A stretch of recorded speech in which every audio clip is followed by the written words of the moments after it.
আসসালামু আলাইকুম সুপ্রিয় দর্শক, আশা করি সকলেই ভালো আছেন। আজ আমি আপনাদের মাঝে নিয়ে এসেছি ফলি মাছ।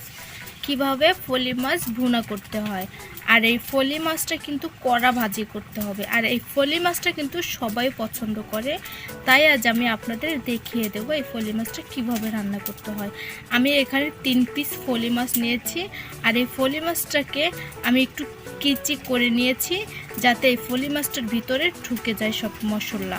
আর আমি এই মাছটাকে আগে একটু হলুদ, মরিচের গুঁড়া আর আমি লবণ দিয়ে এটাকে মেখে নিয়েছি, যাতে ওই যে আমি কিচি কুচি করে যে মাছটাকে কেটে নিয়েছি তার ভিতরে এই হলুদ, মরিচ, লবণ এটাকে ঢুকে যায়। তাই আমি এটাকে আলাদাই আগে একটু রেখে দিয়েছি 5 মিনিটের জন্য। আর আমার এই মাছটা ভুনা করতে লাগতেছে, আমি এখানে ধনিয়া বাটা নিয়েছি দারচিনি, এলাচ, লবঙ্গ বাটা নিয়েছি, লবণ নিয়েছি, 4টা মরিচ। আর আমি শেষে নিয়েছি এখানে পেঁয়াজ, রসুন, আদা আর জিরা বাটা।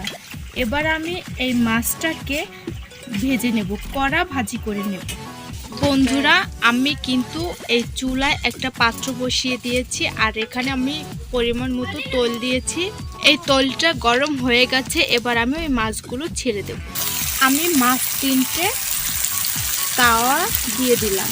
এই মাছটাকে আমি ঘুরিয়ে এই মাছটাকে ভেজে নেব। আর এই মাছটা যদি ভালোভাবে টাইট করে ভাজা না হয় তাহলে এই মাছটা ভালো লাগবে না। আর এই মাছটা তো পুরো মাছই কাটা থাকে, তাই আমি এই মাছটাকে যদি ভালো করে ভেজে নিই তাহলে এই মাছটার কাটাটা কোনো সমস্যা হবে না, আর এই মাছটার কাটাটা থাকবে না। আমি এই মাছের তাওয়াটাকে কিন্তু কাজ করে দিয়েছি যাতে ওই মাছটার ভিতরে তেলটা যায় আর এই মাছের ভিতরেও হয়। আমি সব মাছই কিন্তু একইভাবে ভেজে নেব।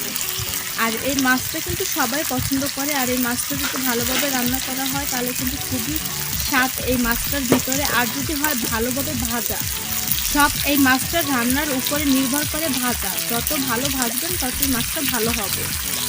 বন্ধুরা, এই মাছটা কিন্তু কাটার ভয়তে কিন্তু অনেকেই খেতে চান না, কিন্তু না, এটা যদি কড়া ভাজি করা হয় তাহলে এই কাঁটাটা থাকে না, এই কাঁটাটা মিশে যায়।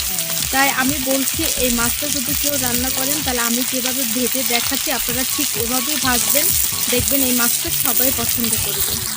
বন্ধুরা, আমার মাছটা কিন্তু দেখা যায় যে কি সুন্দর ভাজা হয়েছে। এক পিঠ কিন্তু কড়াই ভাজা হয়েছে, আমি কিন্তু এটাকে উল্টে দিয়েছি। আমি এবার এইরকমই আর একটা পিঠও ভেজে নেব। আর আমার এই মাছটা কিন্তু অনেকটা টাইট হয়ে গেছে। বন্ধুরা, আমার কিন্তু এই মাছটা দোনো পিঠে ভাজা হয়ে গেছে। এই পিঠও যেরকম দেখতে এই পিঠও কিন্তু সেই হুবহু একই রকম দেখতে। এই যে দেখা যায় মাছটা কিন্তু একদম ভাজা হয়ে গেছে। আমি আরও একটু টাইট করে নিচ্ছি এই মাছটাকে। বন্ধুরা, আমার মাছটা কিন্তু ভাজা হয়ে গেছে। এবার আমি এই মাছটাকে আলাদা পাত্রতে উঠিয়ে আমি এই তাওয়ায় এই মাছটাকে ভুনা করে নেব। বন্ধুরা, আমি এই পাত্রতে কিন্তু অল্প একটু তেল দিয়েছি। এবার আমি এই পেঁয়াজ, রসুন, আদা, জিরা যে বাটা রেখে দিয়েছি আমি সেটাকে এখন দিয়ে দেবো এটার ভিতরে।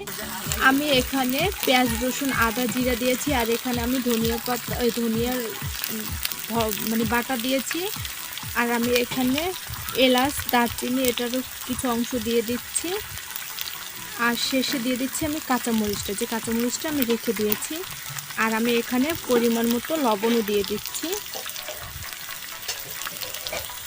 আমার এই মশলাটা কিন্তু ভাজা হয়ে গেছে। এবার আমি হলুদ আর মরিচের গুঁড়া দিয়ে পানিটা দিয়ে দেব। বন্ধুরা, আমার মশলাটার ভিতরে এবার আমি এই মাছটাকে ছেড়ে দিলাম।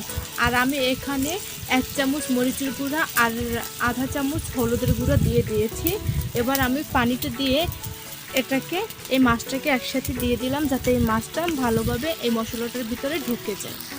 বন্ধুরা, আমার মাছটা কিন্তু একটু কষানো হয়ে গেছে। আমি এবার এই মাছটার ভিতরে পুরো পানিটা দিয়ে আমি আরও কষিয়ে নেব, একবারে ভাজা ভাজা করবো, কোনো পানি না থাকে। বন্ধুরা, আমি কিন্তু এই মাছটার ভিতরে পানিটা পুরোটাই দিয়ে দিয়েছি। এই পানিটা যতক্ষণ না শুকিয়ে যাবে ততক্ষণ এই মাছটা এভাবে থাক। আর আমি এই চুলার আঁচটা একটু বাড়িয়ে দিচ্ছি, তারপরে আমি এটা আবার নিয়ে আসবো ফিরে। বন্ধুরা, হয়ে গেল আমার ফলি মাছ ভুনা করা। বন্ধুরা, এই ছিল আমাদের আজকের ভিডিওটি যদি আপনাদের কাছে ভালো লেগে থাকে ভিডিওটিতে একটি লাইক করবেন আর কমেন্ট করে অবশ্যই জানাবেন আজকের রেসিপি কেমন হলো। আর হ্যাঁ, আমাদের এই চ্যানেলের নতুন দর্শক হলে এখনই চ্যানেলটি সাবস্ক্রাইব করে পাশে থাকা বেল বাটন অল করে দিন। সবাই ভালো থাকবেন, সুস্থ থাকবেন। আল্লাহ হাফেজ।